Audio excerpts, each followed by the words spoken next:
Student welcome. आज ये series हम शुरू करने वाले हैं पीजीटी पॉलिटिकल साइंस एग्जामिनेशन के लिए, जो आपके होने वाले हैं आगे आने वाले फ्यूचर में, लेकिन अभी उसकी डेट्स नहीं आई हैं। इस चैनल पे यहाँ पे हम लोग सारे जो है पास्ट ईयर पेपर का एनालिसिस करेंगे। प्रीवियस ईयर पेपर को देखेंगे कि कैसे कौन से क्वेश्चन कैसे आए हैं, कैसे पूछे गए हैं। चाहे वो यूजीसी नेट हुआ, चाहे वो जेएनयू का पीएचडी का एंट्रेंस हुआ, चाहे वो पीजीटी हुआ। पॉलिटिकल साइंस से आने वाले समय में हम लोग इस चैनल पे सारे के सारे क्वेश्चंस हम लोग देख चुके होंगे। और हम लोग ये भी देखेंगे कि क्वेश्चंस को सॉल्व कैसे करना है, क्या करना है, कैसे थोड़ी सी नॉलेज से हम लोग कोई भी एग्जामिनेशन क्रैक कर सकते हैं। 70% नॉलेज से ही कोई भी एग्जामिनेशन कैसे क्रैक की जा सकती है, ये हम देखेंगे। किसी को भी 100% का नॉलेज नहीं होता है, तो उसमें हम सॉल्व करने की टेक्निक भी देखेंगे, एलिमिनेशन मेथड भी देखेंगे कि कैसे हम आगे चल के इसको देख सकते हैं। और ये जो हमारे सामने आज का प्रीवियस ईयर का एनालिसिस जो हम करने वाले हैं, ये 2021 का पीजीटी का पेपर है जो कि हम एनालिसिस करने वाले हैं। तो आइए शुरू करते हैं। इसमें पहला क्वेश्चन हम देखते हैं, which of the following is not written by a contractualist thinker. Contractualist thinker का मतलब हुआ जो सोशल कॉन्ट्रैक्ट जिन्होंने दिया है। 3 लोगों ने सोशल कॉन्ट्रैक्ट दिया है, वो है आपके रूसो है, जॉन लॉक है और हॉब्स हैं। तो इन तीनों ने सोशल कॉन्ट्रैक्ट की थ्योरी दी है। तो यहाँ पे ये पूछा जा रहा है कि कौन सा थिंकर का, कौन से कॉन्ट्रेक्चुअलिस्ट थिंकर ने मतलब इन तीनों में से कौन से कॉन्ट्रेक्चुअलिस्ट थिंकर की किताब नहीं है। तो जैसा कि आप जानते हैं कि सोशल कॉन्ट्रैक्ट रूसो की है, और लेवियाथन जैसा कि आप जानते हैं हॉब्स की है, और इसको और यहाँ पे टू ट्रीटीज ऑफ गवर्नमेंट आप जानते हैं लॉक की है। तो बचा कौन? On Liberty. On Liberty JS Mill की है, और ये इन्होंने कोई भी इनका सोशल कॉन्ट्रैक्ट से रिलेशन नहीं है। तो हम कह सकते हैं कि जो हमारा आंसर होगा वो ऑन लिबर्टी होगा, सी, जो कि कॉन्ट्रेक्चुअलिस्ट थिंकर नहीं है जेएस मिल। ठीक है, तो ये हमारा आंसर सी हुआ इसमें। नेक्स्ट हमारा जो आएगा, नेक्स्ट क्वेश्चन जो है हमारा जो एनालिसिस में दूसरा क्वेश्चन है पीजीटी का 2021 का पेपर एनालिसिस में, ये स्टेटमेंट है। मैं आपको बताना ये चाहता हूँ कि पीजीटी में और यूजीसी नेट में क्वेश्चंस में बहुत डिफरेंस है पूछने के तरीके में, और यहाँ पे हम एक्स्ट्रा इन्फॉर्मेशन भी देखेंगे हर किसी चीज़ का। ये थोड़ा सा कंफ्यूजिंग क्वेश्चन है, इसलिए इसको हम मीडियम लेवल की श्रेणी में रखेंगे। जो डिफिकल्टी का लेवल है वो मीडियम है इसमें। इसमें है, who gave the statement a decision in its simplest form is a selection of alternatives. यानी कि जो डिसीजन होता है सिंपलेस्ट फॉर्म में, अगर उसको हम कहें तो वो सिलेक्शन ऑफ अल्टरनेटिव होता है, यानी कि विकल्पों का चुनाव होता है। तो यहाँ पे बच्चे ने गलत किया है, जिसका भी है हर्बर्ट सिमन से इसने कंफ्यूज किया है डिसीजन मेकिंग थ्योरी से, बट ये डिसीजन मेकिंग थ्योरी नहीं है। इससे हर्बर्ट सिमन का कोई लेना देना नहीं है। डिसीजन मेकिंग थ्योरी सबसे बड़ा इन्होंने यही यही जाने जाते हैं, लेकिन ये कहा है रे आर कैलिन ने। ठीक है, रे ए किलियंस, थोड़ा सा प्रोनाउंसिएशन में दिक्कत है, उसको माइंड मत करिएगा, बहुत ही टंग ट्विस्टर नेम्स होते हैं वहाँ के। तो इसका सही आंसर है डी। ठीक है, थोड़ा सा इसको हम डिफिकल्ट लेवल में रख सकते हैं। ठीक है, नेक्स्ट हमारा है, next question, आदिकरंस in Kautilya's अर्थशास्त्रा are. आदिकरण एक किताब है कौटिल्य की, जो चंद्रगुप्त मौर्य के लिए लिखी गई थी। उनको बताया गया था उस किताब में कि कैसे आपको रूल करना है, कैसे आपको एक राजा, अच्छा राजा साबित होना है। तो उसमें टोटल 15 जो है आदिकरण थे कौटिल्य के अर्थशास्त्र में। ये अर्थशास्त्र का एक भाग था आदिकरण। तो इसमें 15 टोटल जो है किताबें थी, इसमें पार्ट थे, और 180 और 150 कुछ ऐसे और भी आगे था आधिकरण में। एग्जैक्टली मुझे याद नहीं है, उस पर आप देख लीजिएगा और इस पर रिसर्च कर लीजिएगा आगे इसमें और क्या है। ये हमारे पास एक लड्डू क्वेश्चन आया चौथा वाला, which of the following objectives is not embodied in the preamble to the constitution of India. कौन सा निम्नलिखित में से कौन सा उद्देश्य भारत के संविधान की प्रस्तावना में सम्मिलित नहीं है। तो इसमें हम देख सकते हैं, ये बहुत ही लड्डू टाइप का क्वेश्चन है। यहाँ पे देखिए आपका लिबर्टी ऑफ थॉट्स है, लिबर्टी ऑफ एक्सप्रेशन है, लिबर्टी ऑफ बिलीव है। यहाँ पे सिर्फ और सिर्फ इकोनॉमिक लिबर्टी की बात प्रियम्बल में एम्बॉडीड नहीं है। ठीक है, तो करेक्ट आंसर होगा आंसर बी। ठीक है, ये आपका फोर्थ वाला हो गया। नेक्स्ट आता है मार्क्सिस्ट होल्ड दैट। अब इस क्वेश्चन को सॉल्व करने से पहले मैं आपको बताना चाहूंगा, जहां भी नन ऑफ दीज या बोथ ए एंड बी या ऑल ऑफ दी अबव आए, उसमें आप बहुत ध्यान से उस क्वेश्चन को कम से कम 4 बार पढ़ के करिएगा, क्योंकि हो सकता है उसमें ऑप्शन आंसर वही हो। जैसे कि इसमें है मार्क्सिस्ट होल्ड, मार्क्सिस्ट के अनुसार ये तीनों स्टेटमेंट सही है, इसको पढ़ लीजिएगा, मैं इस पर टाइम नहीं वेस्ट कर रहा हूं। इसका आंसर है आंसर डी, इसमें से कोई नहीं। ये तीनों स्टेटमेंट मार्क्सिस्ट को लेके सही है। The state is a class struggle, state represents only the workers, state represent the entire community. ठीक है, नेक्स्ट हमारा आता है question number 6, which of the following was not an extremist. Is लड्डू क्वेश्चन। हमें पता है बाल पाल लाल, लाल बाल पाल ऐसे करके है, तो लाला लाजपत राय एक्सट्रीमिस्ट है, बिपिन चंद्र पाल एक्सट्रीमिस्ट है, बाल गंगाधर तिलक एक्सट्रीमिस्ट है, लेकिन गोपाल कृष्ण गोखले एक्सट्रीमिस्ट नहीं है, ये गांधी जी के गुरु थे। ठीक है, नेक्स्ट क्वेश्चन पे हम बढ़ते हैं आगे। लड्डू क्वेश्चन था ये। नेक्स्ट क्वेश्चन पे हम आगे बढ़ते हैं। नेक्स्ट क्वेश्चन हमारा है हु। अब इस क्वेश्चन को देखने के बाद तो पॉलिटिकल साइंस का कोई भी ऐसा स्टूडेंट नहीं होगा जो ये क्वेश्चन कर ना पाए, लेकिन फिर भी देखते हैं। जहां भी एंड ऑफ हिस्ट्री आए, ये क्वेश्चन बिना कोई भी, आज तक मैंने जितना भी एग्जाम्स दिए हैं, जितने भी एग्जाम्स क्रैक किए हैं, चाहे वो BHU का PhD का एंट्रेंस हो, चाहे वो बाबा साहब भीमराव अम्बेडकर का PhD का एंट्रेंस हो, चाहे वो UGC नेट हो, चाहे वो आपका लखनऊ यूनिवर्सिटी का हो, हर बिना इस क्वेश्चन के, बिना फ्रांसिस फुकुयामा और एंड ऑफ हिस्ट्री के कोई भी पॉलिटिकल साइंस के एग्जाम कंप्लीट नहीं होता है। तो इस क्वेश्चन को बहुत ध्यान से देखिएगा, ये बहुत इंपॉर्टेंट क्वेश्चन बन जाता है। End of history and the last man जहां आए वहां चुपचाप से फ्रांसिस फुकुयामा पे टिक कर दीजिएगा। ठीक है, तो यहाँ पूरा क्वेश्चन पढ़ने की जरूरत नहीं है। End of history and the last man की किताब थी फ्रांसिस फुकुयामा की। ठीक है, आगे बढ़ते हैं हम। Who of the following was the bitterest critic of Austin's theory of sovereignty. Austin की थ्योरी ऑफ सॉवरेंटी किसने, यहाँ पे मैं आपको सर हेनरी, यहाँ पे आपको इसको बताने के पहले, इसका आंसर बताने के पहले मैं आपको सर हेनरी मैने के बारे में बता दूं। इन्होंने सारे के सारे तीनों रूसो, लॉक, हॉब्स के सोशल कॉन्ट्रैक्ट का क्रिटिसिज्म किया है फर्स्ट ऑफ ऑल। और यहाँ पे सॉवरेंटी से रिलेटेड बोर्डिंग भी सॉवरेंटी के रिलेटेड में माने जाते हैं। इन्होंने भी सॉवरेंटी से रिलेटेड काफ़ी कुछ दिया है। लास्की ने, इसका आंसर होगा यहाँ पे 8th क्वेश्चन का आंसर होगा which of the following was the bitterest critic of Austin theory of sovereignty. इसका आंसर होगा डी, लास्की। ठीक है, इसको एक बार और क्रॉस चेक कर लीजिएगा और रिसर्च कर लीजिएगा इस पे। होप्स को आप लोग जानते हैं लेवियाथन के लिए। ठीक है, नेक्स्ट हमारा आता है मैच द फॉलोइंग आता है। Next match the following. अब यहाँ पे हम एक ट्रिक देखते हैं कि कैसे हम मैच द फॉलोइंग को यूज कर सकते हैं, कैसे हम मैच द फॉलोइंग को यूज कर सकते हैं। अब यहाँ देखिए, यहाँ क्या है, एक सेकेंड, ये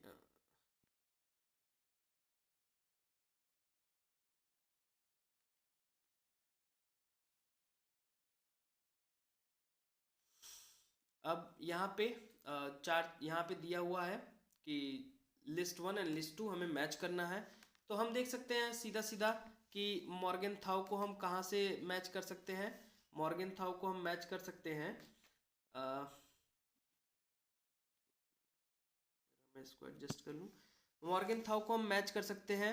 सभी जानते हैं कि मॉर्गेनथाउ रियलिस्ट स्कूल से रिलेशन में रखते हैं, और ये जो है रियलिस्ट स्कूल के, क्लासिकल रियलिस्ट स्कूल के फादर हैं। ठीक है, तो ए का 4 हमें पूरा देखने की जरूरत नहीं रहती है इसमें। तो ए का 4 देखिए इसमें है, ए ऑप्शन में और सी में है, यानी कि इन्हीं दोनों में से कोई एक होगा। अब आगे बढ़ते हैं, बर्नार्ड कोहेन। अब बर्नार्ड कोहेन के बारे में मान लीजिए मैं जानता हूं कि ये डिसीजन मेकिंग से रिलेशन में रखते हैं। तो ये देखिए मेरा ऐसे ही सॉल्व हो गया, यानी कि आंसर क्या होगा, आंसर ए होगा इसका। अगर आपको 2 भी पता है, बहुत ज़्यादा आपको मैं ये बताना चाहता हूँ इस क्वेश्चन से कि बहुत ज़्यादा आपको एग्ज़ाम में जो है भरपूर नॉलेज लेके जाने की जरूरत नहीं है, लेकिन जो नॉलेज है वो सटीक होनी चाहिए आपके पास, तो आप किसी भी एग्जामिनेशन को एमसीक्यू को क्रैक कर लेंगे। मार्टिन कैपलान, यहाँ पे देख सकते हैं आप, सभी जानते हैं कि ये सिस्टम थ्योरी से रिलेशन में रखते हैं। इमाइल बर्नार्ड के बारे में मान लीजिए कुछ लोग नहीं जानते होंगे, लेकिन मुझे पता था कि ये गेम थ्योरी से रिलेशन रखते हैं, तो यहाँ हमारा सॉल्व हो गया, आंसर ए होगा इसका।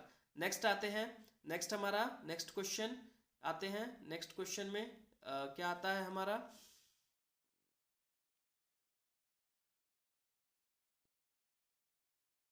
Next question, question number 10, the first Lokpal bill was introduced in the parliament in, तो इसका आंसर 1968 कई बुक में दिया है और कई बुक में 1967 दिया, इस पे और सर्च कर लीजिएगा। ये इस बार वाले यूजीसी नेट 2022 के पेपर में आया था और मुझे लगता है ये 1968 होना चाहिए, ठीक है, इस पे और रिसर्च कर लीजिएगा। ये काफ़ी फेवरेट क्वेश्चन बनता जा रहा है लोकपाल से रिलेटेड, दोनों पीजीटी और यूजीसी नेट के लिए, पीएचडी एंट्रेंस के लिए भी। नेक्स्ट हमारा आता है डिवाइन ओरिजिन या फोर्स्ड, इसमें से लिखा है विच of the following pair is not correctly matched, which of the following pair is not correctly matched, तो इसको हम कह सकते हैं डिवाइन ओरिजिन जेम्स वन। ये थोड़ा सा डिफिकल्ट लेवल का क्वेश्चन बन जाता है क्योंकि उतना याद नहीं रहता है, तो ये सही है, डिवाइन ओरिजिन मुझे पता है। पेट्रियार्चल मैक्लेलन सही है जहाँ तक मुझे याद है, मैट्रियार्चल ये भी सही है। पेट्रियार्चल का मतलब पितृसत्तात्मक, मैट्रियार्चल का मतलब मातृ सत्तात्मक, ये वाला मुझे लगता है कुछ गलत है, फोर्स थ्योरी इनसे रिलेशन नहीं है, ये आपका आंसर हो जाएगा बी, ये गलत है, ये पेयर सही नहीं है। और ये हम लोग पढ़ते हैं, ये तो कई बार एग्जामिनेशन में भी पूछा है, इंपॉर्टेंट है, ओरिजिन डिवाइन ओरिजिन जेम्स प्रथम से रिलेटेड है, इसको आप लोग देख सकते हैं। नेक्स्ट क्वेश्चन में आते हैं, बहुत ही इंपॉर्टेंट क्वेश्चन और थोड़ा सा लड्डू क्वेश्चन कह सकते हैं। विच डिकेड, कौन सा जो संयुक्त राष्ट्र ने किस दशक को महिलाओं के दशक के रूप में घोषित किया है, महिलाओं के दशक के, महिलाओं के ईयर के रूप में घोषित किया है, तो ये था 1976 से लेके 1985 तक का समय, और ये सटीक जानकारी होना जरूरी है, ठीक है, नहीं तो आपका क्वेश्चन रॉन्ग भी हो सकता है। नेक्स्ट क्वेश्चन पे आते हैं हम लोग। नेक्स्ट क्वेश्चन देखिए, उससे भी आसान क्वेश्चन है, be educated, be agitated, be organised, शिक्षित बनो, संघर्ष करो, संगठित बनो, यह किसका दिया हुआ नारा है, तो ये सभी जानते हैं, ये बी आर अम्बेडकर का दिया हुआ नारा है, बहुत सही इसने लगाया है, जिनका भी ये पेपर है, मुझे मेल किया गया है ये पेपर, ठीक है। नेक्स्ट हमारा क्या है, ये बिना इसके भी कोई भी एग्ज़ाम में, आप क्वेश्चन नंबर 14 देखिए, बिना इसके भी आप किसी भी एग्ज़ाम में नहीं बैठ सकते, क्योंकि ये सब ऐसे एग्ज़ाम हैं जो बिना इनके पॉसिबल नहीं है किसी भी एग्जामिनेशन में बैठना।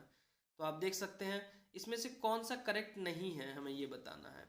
तो सभी को पता है मॉस्का रिलेटेड है रूलिंग क्लास से, ये करेक्ट है।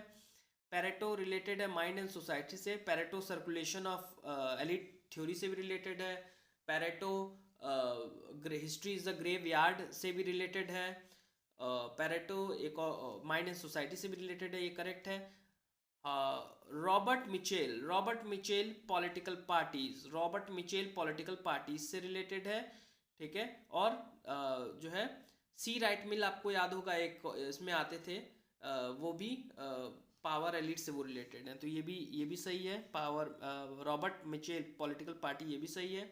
यहाँ पे ये गलत है, लिपसेट वेल्थ ऑफ नेशन इन्होंने नहीं लिखा है, लिपसेट रिलेटेड है पॉलिटिकल मैन से, लिपसेट रिलेटेड है पॉलिटिकल मैन से, ठीक है, पॉलिटिकल मैन से। Wealth of nation Adam Smith ने लिखा है, ठीक है। नेक्स्ट आते हैं, नेक्स्ट क्वेश्चन क्या कहता है, the constant model of authority was conceived by, the constant model of authority was conceived by, ठीक है। द कांस्टेंट, इस क्वेश्चन को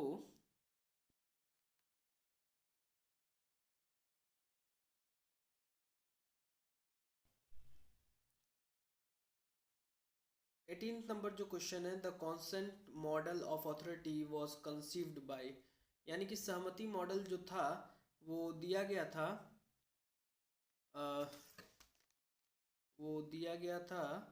बर्नार्ड के द्वारा, जहाँ तक मुझे याद है, एक बार इसको क्रॉस चेक कर लीजिएगा। यहाँ पे जो हर्बर्ट सिमन है, इसको आप डिसीजन मेकिंग के बारे में जानते हैं, डिसीजन किससे रिलेटेड है। और एल्टन मायो जो है थ्योरी से ये जो है मशीन मॉडल को इन्होंने क्रिटिसाइज़ किया है, जो हर्बर्ट सिमन की थी, सॉरी जो हेनरी फेयोल की थी मैनेजमेंट में, ये एडमिनिस्ट्रेशन से रिलेटेड है। और जो है इन्होंने एक रेशनल चॉइस भी कुछ दिया है ऐसे। तो इसका करेक्ट आंसर होगा 18th का डी वाला। ठीक है, नेक्स्ट हम आते हैं अब आते हैं हम लोग क्वेश्चन नंबर 19 पे। वॉर इज टू ये स्टेटमेंट है, किसने कहा है? ऐसे स्टेटमेंट वाले क्वेश्चन बड़ा ही ऑड होते हैं, जनरली कोई जान नहीं पाता, बस आपको रटना होता है। War is to man what matters to is to women. ठीक है, युद्ध पुरुष के लिए वही है जो स्त्री के लिए मातृत्व। मुसोलिनी ने ये स्टेटमेंट है उनका, मुसोलिनी का है ये स्टेटमेंट, और इसका करेक्ट आंसर हो जाएगा मुसोलिनी। ठीक है, नेक्स्ट हम आएंगे अपना 20th क्वेश्चन पे। The 73rd constitution amendment was passed during the prime ministership of, prime minister कौन था जब 73rd कॉन्स्टिट्यूशनल अमेंडमेंट जो है पास हुआ था? तो ये पूछ रहा है कि कौन था। तो उस समय नरसिम्हा राव जी थे।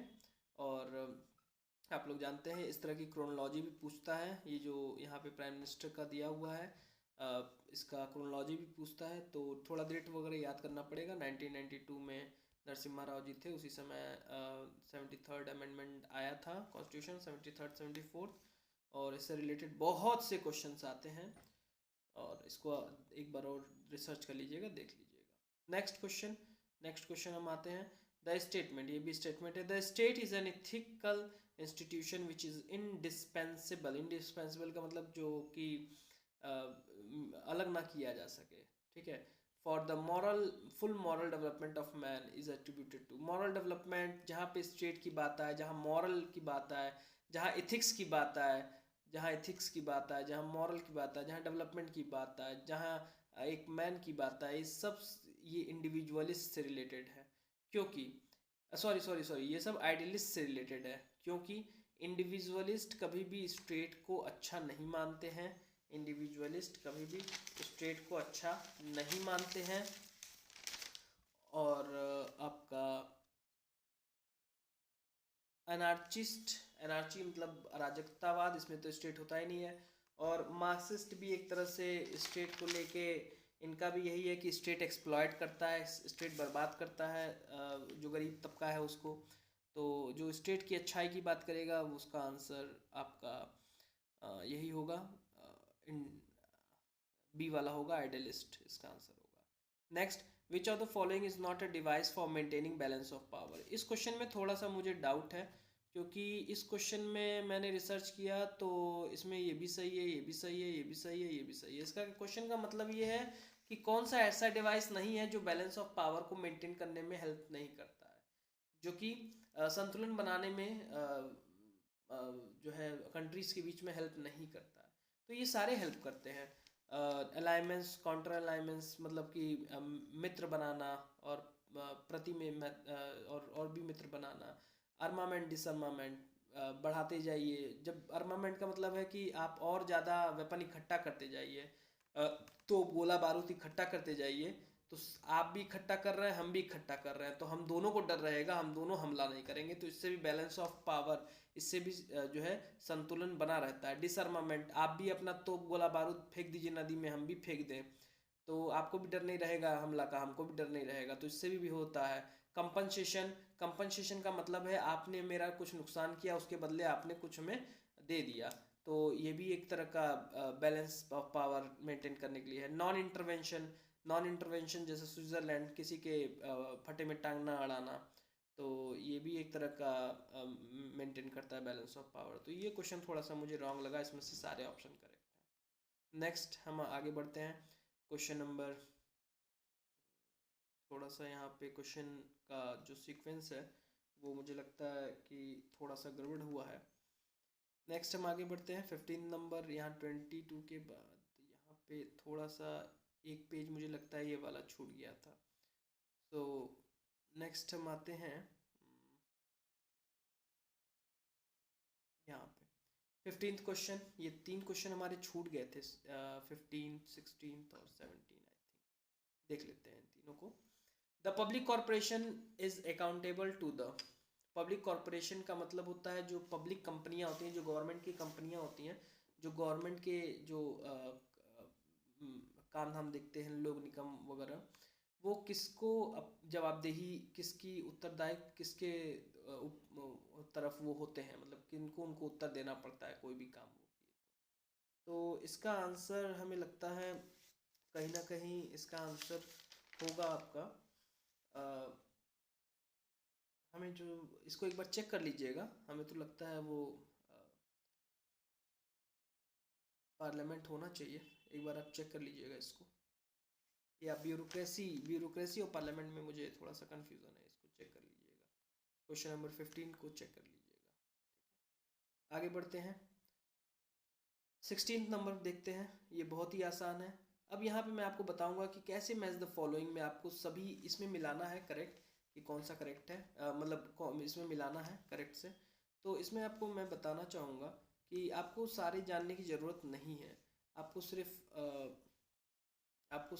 ये, आपको अब जैसे मुझे पता है कि B.R. Ambedkar alienation of caste से रिलेटेड है, तो बी का 3, तो बी का 3 हम यहाँ देख सकते हैं, बी का 3 हम यहाँ देख सकते हैं, बी का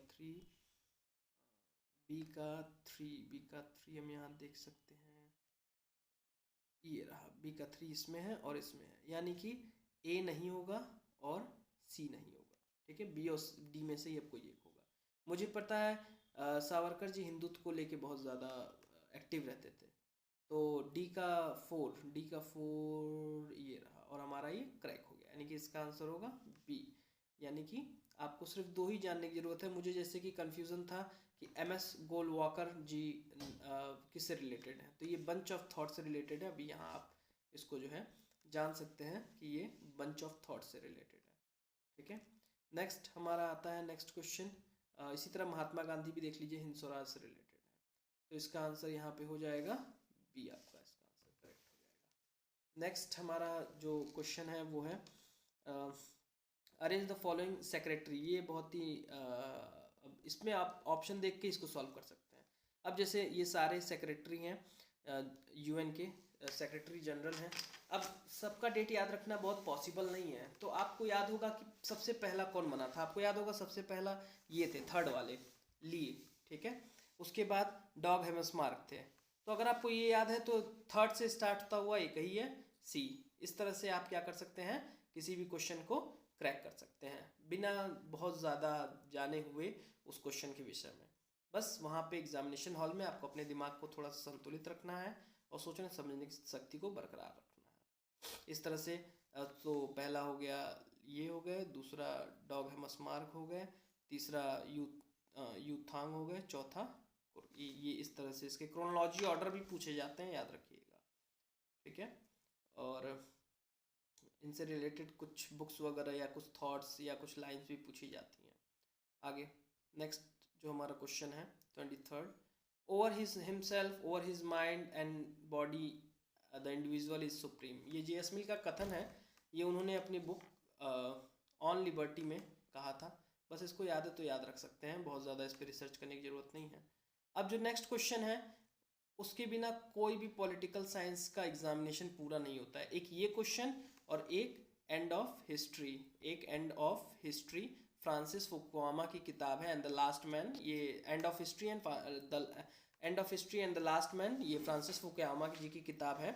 इसके और ये जो क्वेश्चन है 24th वाला, इन दोनों के साथ ही कोई भी पॉलिटिकल साइंस का क्वेश्चन जो है कोई भी पेपर कंप्लीट होता है, तो हर एग्जामिनेशन में आपको ये क्वेश्चन जरूर मिलेगा। तो इसका आंसर है पॉलिटिक्स अमंग नेशंस, जो लिखा है वो मॉर्गनथाउ जी ने लिखा है। इसकी पूरी किताब का नाम है politics among nations, power and peace, ठीक है, या पीस एंड पावर। एक क्वेश्चन ऐसा भी आया था कि आगे जो टाइटल है पावर पहले है कि पीस पहले है, इस तरह से भी आया था। तो कोई भी बुक है इस तरह की फेमस, उसको पूरा याद करिएगा। और यहाँ पे EH कार्ड जी को याद करिए, 20 ईयर क्राइसिस इनकी बुक का नाम है, 20 ईयर क्राइसिस इन्होंने लिखा है, ठीक है। Next, which one of the following is not included in the fundamental vidyas as determined by Kautilya. यहाँ पे ये क्वेश्चन थोड़ा सा डिफिकल्ट हो जाता है, अगर जिसको पता है तो पता है। अब वर्ता है, ये है टोटल यहाँ पे ये है, ये आपका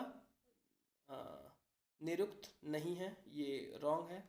यहाँ पे आपका करेक्ट आंसर जो है वो दंडा नीति होना चाहिए। जो विद्या है, जो 4 फंडामेंटल विद्या है वो दंडा नीति है, वर्ता है, अन्वीक्षिका है और त्रीय है। ठीक है, निर्कुकिया ये जो लिखा हुआ है इससे रिलेशन में कुछ नहीं है, तो आपका करेक्ट आंसर हो जाएगा सी। ये फंडामेंटल विद्या नहीं है कौटिल्य की। नेक्स्ट क्वेश्चन पे आते हैं। नेक्स्ट क्वेश्चन हमारा है the principle of proportionate equality was first enunciated by. ये है आपका, इसको कोई नहीं भूल सकता। प्रोपोर्शनेट इक्वालिटी के जो पहले फाउंडर आप कह सकते हैं वो एरिस्टोटल हैं प्रोपोर्शनेट इक्वालिटी के। ठीक है, नेक्स्ट क्वेश्चन पे आते हैं। नेक्स्ट क्वेश्चन हमारा है, अगर if a new state is to be created in the Indian Union, which of the following schedule should be amended? अगर एक नया स्टेट बनता है तो कौन सा जो है शेड्यूल अमेंड करना पड़ता है? तो ये फर्स्ट शेड्यूल है। शेड्यूल के बारे में ज़रूर पढ़ लीजिएगा सारे शेड्यूल, और उसके पार्ट्स के बारे में पढ़ लीजिएगा कॉन्स्टिट्यूशन में, शेड्यूल के बारे में पढ़ लीजिएगा, और आर्टिकल्स तो पढ़ने ही हैं हमें, तो बहुत ही इंपॉर्टेंट है शेड्यूल, पार्ट, ये सब। ठीक है, नेक्स्ट हमारा नेक्स्ट क्वेश्चन आता है, 28th क्वेश्चन है, for the administration of law and order in the district who exercise general control over the district police. अगर डिस्ट्रिक्ट पुलिस जो है, जो डिस्ट्रिक्ट पुलिस होती है उसके ऊपर लॉ एंड ऑर्डर मेंटेन करने के लिए किसका हक होता है, कौन उसको जो है आगे बढ़ाता है? तो ये मैं यहाँ थोड़ा सा कंफ्यूज हूँ, या तो ए होगा या तो बी होगा। कहीं मैंने ए पढ़ा था लेकिन फिर बाद में मुझे एहसास हुआ कि नहीं, इसका बी भी हो सकता है। तो इसको एक बार आप लोग क्रॉस चेक जरूर कर लें कि इसमें कौन सा हो सकता है, लेकिन जहाँ तक मुझे उम्मीद है इसका आंसर ए ही होगा। एक बार इसको क्रॉस चेक कर लें, इसका आंसर मुझे लगता है जहाँ तक ए ही होना चाहिए, डिस्ट्रिक्ट मजिस्ट्रेट या डिस्ट्रिक्ट कलेक्टर। ठीक है, नेक्स्ट आगे बढ़ते हैं नेक्स्ट क्वेश्चन की तरफ। प्रेसिडेंट सिस्टम जो होता है गवर्नमेंट का, वो किस पे बेस्ड होता है? तो हम सब जानते हैं जो प्रेसिडेंशियल सिस्टम है वो सेपरेशन ऑफ पावर पे बेस्ड होता है, जो कि यहाँ ऑप्शन नंबर सी है। ठीक है, पहला ऑप्शन होगा नहीं, क्योंकि ये मोनार्ची नहीं होता है। कॉन्सेंट्रेशन ऑफ पावर का मतलब है कि एक हाथ में पावर रहना, तो एक हाथ में पावर मोनार्ची राजा के अंदर में रहता है, और प्रेसिडेंशियल कोई ऐसा नहीं है कि तानाशाही वाला सिस्टम है। ठीक है, एक तरह का कॉन्स्टिट्यूशनल वो भी है। नेक्स्ट इसमें जो dividing power between central and state, ये आप कह सकते हैं यूनिटरी में होता है, जैसा ब्रिटेन में है। सेपरेशन ऑफ पावर जो प्रेसिडेंशियल सिस्टम है वो आपका यूएसए में है, और ब्रिटेन में जो है वो पार्लियामेंट्री सिस्टम है, जिसको हम जिसमें पावर डिवाइड होती है सेंट्रल और स्टेट के बीच में। ठीक है, और नेक्स्ट क्वेश्चन पे हम बढ़ते हैं आगे। दिस कॉन्स्टिट्यूशन में be called the constitution of India. ये इज स्टेटेड, ये जो लिखा गया है कि हम कॉन्स्टिट्यूशन को कॉन्स्टिट्यूशन ऑफ इंडिया कह सकते हैं, ये आर्टिकल 393 में कहा गया था, तो इसका आंसर हो जाएगा सी वाला। ठीक है, नेक्स्ट लिबर्टी एंड इक्वालिटी को एक साथ किसने देखा है, या लिबर्टी और इक्वालिटी को एक किसने माना है? ये इसाया बर्लिन है। यहाँ पे आप याद कीजिए F.A. फेयक को, इन्होंने एक किताब लिखी है द रोड टू सेल्डम, और ये जो है लिबर्टेरियन है। ठीक है, और ये जो है इनकी किताब है famous, the road to serfdom. ठीक है, नेक्स्ट तो इसका जो आंसर हो जाएगा 31 का, वो हो जाएगा इसाया बर्लिन, जिन्होंने इक्वालिटी और लिबर्टी को एक माना है। नेक्स्ट, डिस्ट्रिक्ट और सेशन जज जो होते हैं वो वर्क करते हैं डायरेक्टली किसके अंडर में? तो ये कॉमन सेंस का क्वेश्चन है लड्डू, हाई कोर्ट के अंदर में, लेकिन इनको जो अपॉइंट करता है वो अपॉइंट करता है गवर्नर, याद रखिएगा। ठीक है, तो इसका आंसर हो जाएगा आपका डिस्ट्रिक्ट और सेशन जज जो होते हैं वो हाई कोर्ट के अंदर में क्या करते हैं, काम करते हैं। Next, Who of the following is considered an exponent of modern individualism? Modern individualism का कौन प्रतिपादक या प्रवक्ता कहा जा सकता है। तो ये ग्राहम वेलास है। ग्राहम वेलास की किताब भी है, ह्यूमन नेचर करके है एक किताब इनकी, ग्राहम वेलास की बहुत फेमस, ह्यूमन नेचर करके है, इसको आप चेक कर लीजिएगा। Next question, Greek has developed democracy without unity, Rome secured unity without democracy. ये कहा है गेटल ने कहा है। इसका आंसर डी हो जाएगा। और बाकी आप इनको जानते हैं, ये एडमिनिस्ट्रेशन से रिलेटेड है और एरिस्टोटल को आप जानते ही हैं। नेक्स्ट क्वेश्चन पे आते हैं हम लोग अपने। Who said the modern civilization is a 9 days wonder. आप जानते हैं वेस्टर्न सिविलाइजेशन का या वेस्टर्न सिविलाइजेशन के या मॉडर्न सिविलाइजेशन के जो विरोधी रहे हैं वो गांधी जी हैं, तो ये गांधी जी कह सकते हैं और कोई नहीं कह सकता है। नेक्स्ट, जो यूनाइटेड नेशंस है, यहाँ पे ये इस क्वेश्चन में 36 क्वेश्चन में मैं आपको बताना चाहूँगा कि आप यहाँ पे अगर आपको कोई बहुत कन्फ्यूज़न भी हो रही है तो आप यहाँ पे सबसे बड़ा स्टेटमेंट जो देख रहे हैं, अगर आपको कहीं एग्जामिनेशन में बैठे हुए बहुत कन्फ्यूज़न हो रही है, कुछ नहीं समझ में आ रहा है, तो उसमें दो चीज़ देखिए। एक तो देखिए सबसे बड़ा स्टेटमेंट कौन सा है, दूसरा देखिए अगर कुछ नहीं समझ में आ रहा है तो ए टिक लगा दीजिए, कोई एक को टिक लगाइएगा पूरे एग्जामिनेशन में। उससे ऑन एन एवरेज आपको एक अच्छे गलत होने के चांसेस कम हो जाते हैं। तो यहाँ पे सबसे बड़ा स्टेटमेंट सी है, तो ये करेक्ट है। यहाँ पे पढ़ भी लीजिएगा, अगर बाई चांस कंफ्यूज होते हैं तो उसलिए मैंने आपको बताया है कि सबसे बड़े स्टेटमेंट को ही टिक करना चाहिए हमेशा, उसकी चांसेस ज़्यादा होती हैं करेक्ट होने की। नेक्स्ट हम आते हैं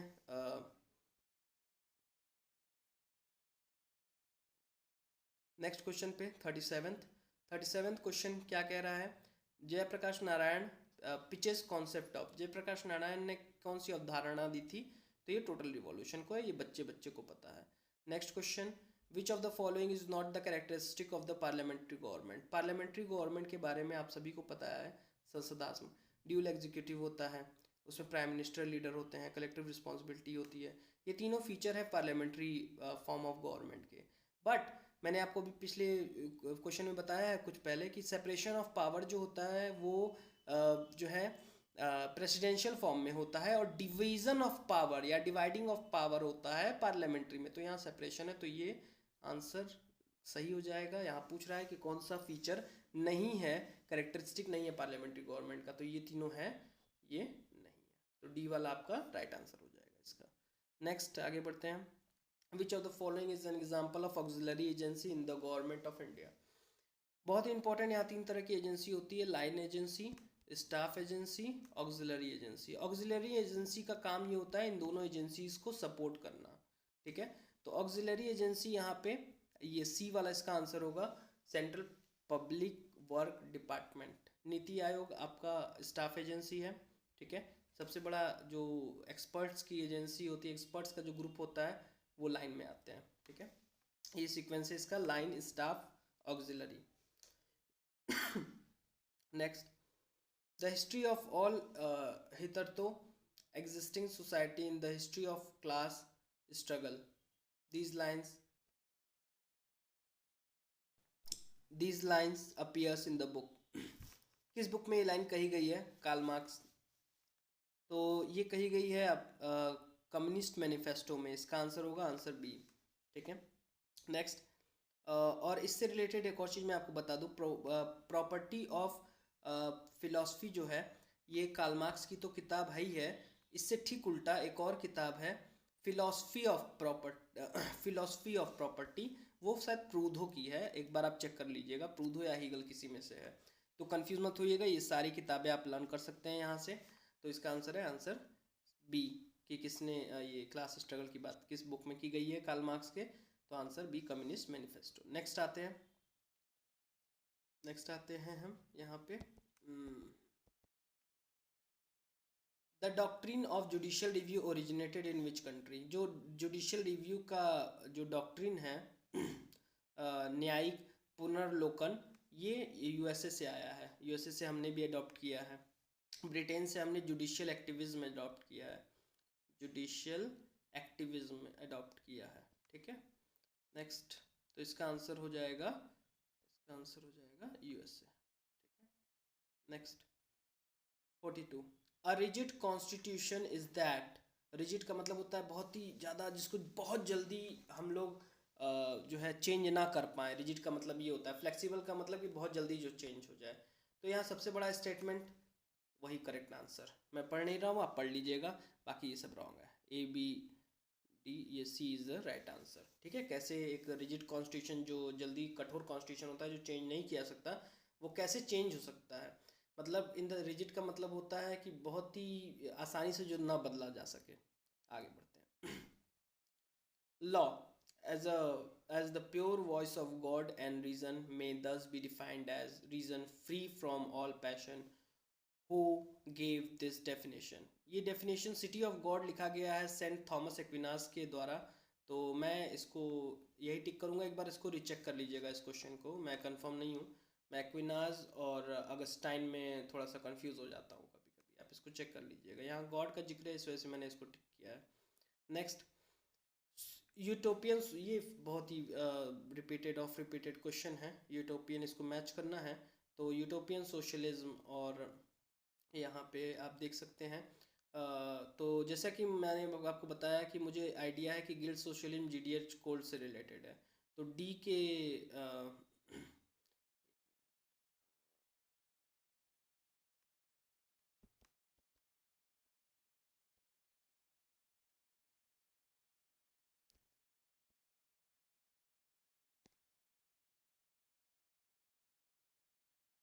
देखते हैं यहाँ पे डी का ए, डी का सेकंड, तो डी के सेकंड कहाँ कहाँ पे है, दो में है, ए और डी में, ए और डी में है। तो यानी कि बी नहीं होगा और सी नहीं होगा, यानी कि ए और डी में से ही होगा। तो हम कह सकते हैं इसका हो गया। अब जैसे मुझे पता है साइंटिफिक सोशलिज्म कार्ल मार्क्स का द्वारा है, तो यहाँ पे भी जो है दोनों में सेम है। अब ए का ये हो गया आपका,